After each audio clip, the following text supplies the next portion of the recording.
Mdau, leo hebu tuzungumzie kidogo kuhusiana na swala zima la tuzo ambazo huwa zinatolewa kila mwaka baada ya msimu kumalizika. Tunaisema msimu wa mashindano unapomalizika, kuna tuzo zinatolewa kutambua mchango kwa wanamichezo ambao wamefanya vizuri katika msimu mzima.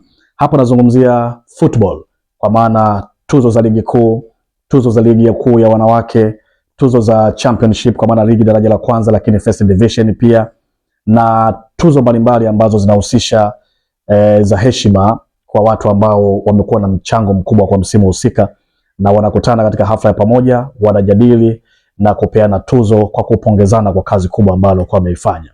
Hiyo tafsiri yake ni kwamba wanaukaribisha msimu mpya wa kimashindano ambao unaanza mbele yake.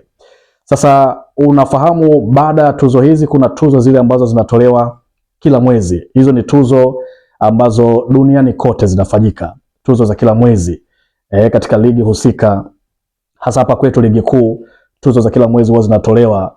Utasikia kwamba kuna kocha bora wa mwezi, mchezaji bora wa mwezi, na tumeongeza sisi mpaka meneja bora wa mwezi, ili kuzidi kutoa motisha na ushindani katika ligi. Sasa ligi inapokuwa inaendelea, mwezi husika anapatikana mchezaji, anapatikana kocha, anapatikana meneja ambaye anakwenda kupata tuzo hiyo kwa kazi kubwa ambayo anaifanya. Sasa ukiachilia mbali hapo tuzo za msimu, ukiachilia mbali tuzo za mwezi, kuna zile tuzo za kila mechi. Ndio anapatikana yule mchezaji ambaye ni mchezaji bora kwa mechi husika, man of the match, ambaye huwa anatangazwa pale uwanjani wakati wa mechi itakapomalizika. Huyu naye anapata tuzo yake kwa kile ambacho amekionyesha, kwa mchango mkubwa ambao ameonyesha kwenye timu yake kwa mechi husika. Ndio ile man of the match, tuzo hiyo inatolewa. Sasa bodi ya ligi na TFF wameanzisha tuzo nyingine ambayo ni jambo jema sana sana sana.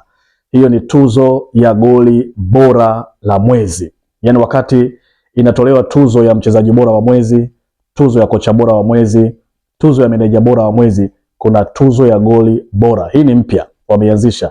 Ni jambo la kupongeza sana bodi ya ligi na TFF kwa kuanzisha tuzo hii maridadi ambayo itazidi kuonesha uthubutu. Na kwa nini inakuwa hivi? Ni kwa sababu unafahamu kuna msimu ambapo Pape Osman Sako, mchezaji wa Simba, alipata tuzo ya goli bora katika tuzo za CAF.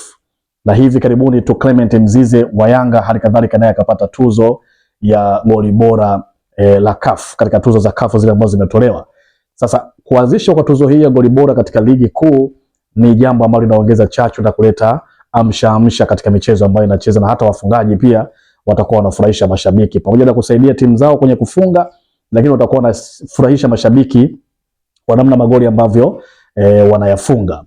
Hii ni tuzo ambayo imewekwa, watakaopiga kura ni mashabiki, kwa maana ile kamati ya tuzo ya TFF wao watakaa wanateua magoli matatu katika mwezi husika, kwamba haya ni magoli yanayoingia kwenye kinyang'anyiro cha kupigiwa kura na mashabiki, lipi goli bora kati ya hapo.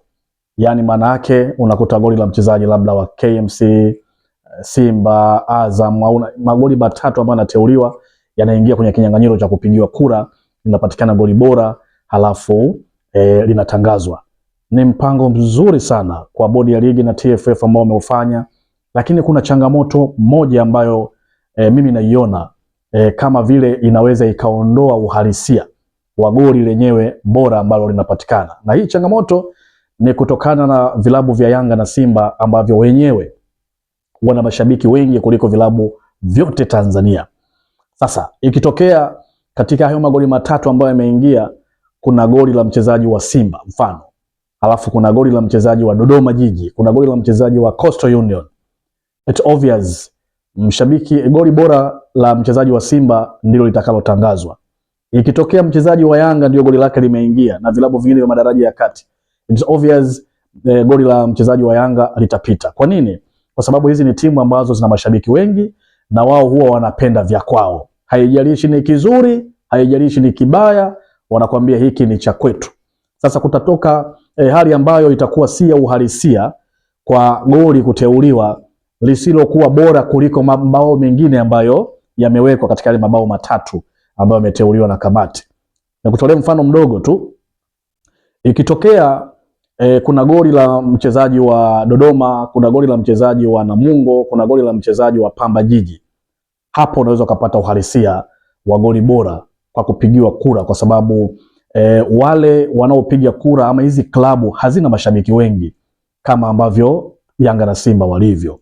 Sasa ukiweka goli mmoja wapo tu la timu hii kati ya Simba ama Yanga, hata kama haya mengine yana ubora, bado lile goli la Simba ama Yanga litashinda kwa sababu ya idadi kubwa ya mashabiki. Sasa mimi nadhani kuna jambo la kufanya hapa kwa bodi ya ligi na kamati ya tuzo na TFF kwa ujumla wake, kwamba hii tuzo ya goli bora ni vema ikapigiwa kura na wanahabari za michezo. Yaani waandishi wa habari za michezo wao ndio wapige kura kuchagua goli bora. Kamati ifanye kazi yake ile ile, iteue yale magoli matatu, halafu yaweke hadharani. Wanahabari za michezo pekee ndio waruhusiwe kupiga kura kupigia goli bora la mwezi husika. Kwa nini? Sisi ndio tunaishi na michezo hii kwa kila siku, tunaandika, tunatangaza, tunaripoti. Tuna utaalamu zaidi wa kuangalia haya magoli. Kama kamati ilivyoteua kwa kufuatia utaalamu wao, huo utaalamu wa kamati ambao wameteua hayo magoli matatu ndio utaalamu ambao sisi wanahabari za michezo tunao. Kwa hiyo sisi ndio tungepiga kura kuchagua goli bora, ingeleta uhalisia wa moja kwa moja. Ndio kuna changamoto, watu wanasema kwamba wanahabari nyie mna timu yenu, mna timu zenu, wengine Simba, wengine Yanga, hamuone kama watapigia huko. Wimbi hili si kubwa kama ilivyokuwa kwa wimbi la mashabiki wote kwa ujumla wake, kama wangeruhusiwa, kama wao wanaruhusiwa kupiga kura. Lakini sisi wanahabari tunaendeshwa na taaluma, tunaendeshwa na uweledi ambao unatulazimu tuweke mbali ushabiki wetu na tuingie kwenye profession ambayo inatutaka tutende haki na tutaka tufanye kitu kwa kufuata utaratibu uliopo na uhalisia wake. Kwa hiyo hilo hofu ya kusema wanahabari pia na timu zao, nadhani likae mbali. Tuzo zianze kupigwa na wanahabari za michezo, italeta uhalisia zaidi kuliko wakiachiwa mashabiki wapige kura. Yatatangazwa magoli ambayo hayana uhalisia wa moja kwa moja. Wapo tayari, kwa mfano mashabiki wa timu ya Simba goli lao limeingia kwenye kinyang'anyiro na timu mbili za madaraja ya kati. Hata kama katika haya timu za madaraja ya kati kuna goli bora, mashabiki wa Simba wapo tayari kulipigia kura goli lao ili likatangazwa ushindi, kwa sababu wao wanapenda cha kwao. Kwa Yanga pia vivyo hivyo inaweza katokea vitu kama hiyo. Kwa hiyo uhalisia unaonekana. Wanahabari za michezo tukipiga kura kuchagua goli bora, nadhani itakuwa ni goli ambalo limepitiwa kitaalamu na litakuwa ni goli bora sana kwa maana ya uhalisia wake, na hiki ni kitu ambacho kitazidi kuongeza chachu na kuondoa yale ambayo yanaonekana kama vile ni magoli ambayo hayana uhalisia kwa sababu yamepigiwa kura tu kishabiki na mashabiki wa hizi klabu. Bodi wanasema sio kila magoli matatu yatakayoteuliwa yatahusisha Simba na Yanga. Okay. Lakini tukubaliane, ni timu zipi zinazofunga magoli mengi katika ligi kila msimu? Yanga, Simba, Azam. Hizi ni timu ambazo zinafunga magoli mengi kila msimu. Kwa hiyo uweze kukwepa, mwezi wa kwanza umefika, goli la Simba la Yanga halimo. Mwezi unaofuata goli la Simba la Yanga halimo. Mwezi unaofuata haiwezekani. Haiwezekani. Lazima litakuwepo tu. Kama mwezi huu hakuna, utasema kwamba tuondoe, mwezi ujao utaliweka na litashinda goli la Simba ama Yanga kwa sababu ya huo wingi wa mashabiki ambao wanapigia kura vya kwao, hata kama ni vibaya. Wao wanasema kwamba hiki ni cha kwetu, tutakwenda nacho, na hata ikiwa vipi sisi tutakufa nacho. Sasa hii itaondoa uhalisia. Ndio maana nashauri kwamba wanahabari za michezo ingekuwa vizuri zaidi wakapiga kura kuchagua goli bora la mwezi husika. Kamati iteue yale magoli yake kama kawaida, na sisi tutamaliza kwa kupiga kura. Italeta uhalisia na itakuwa ni jambo jema sana sana katika kuongeza chachu kwa wachezaji, lakini kuleta ushabiki zaidi baada ya goli kutangazwa.